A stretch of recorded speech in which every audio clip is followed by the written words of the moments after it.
returning for the Lakers, replacing Josh McRoberts. Ryan Gomes for the Clippers, replacing Ron Butler.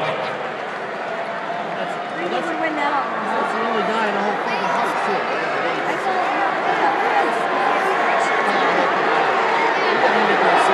Stop sending texts.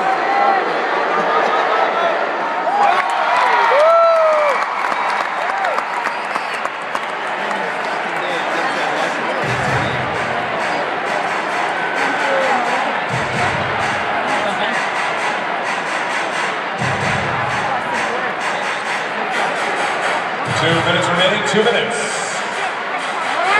Blake Griffin.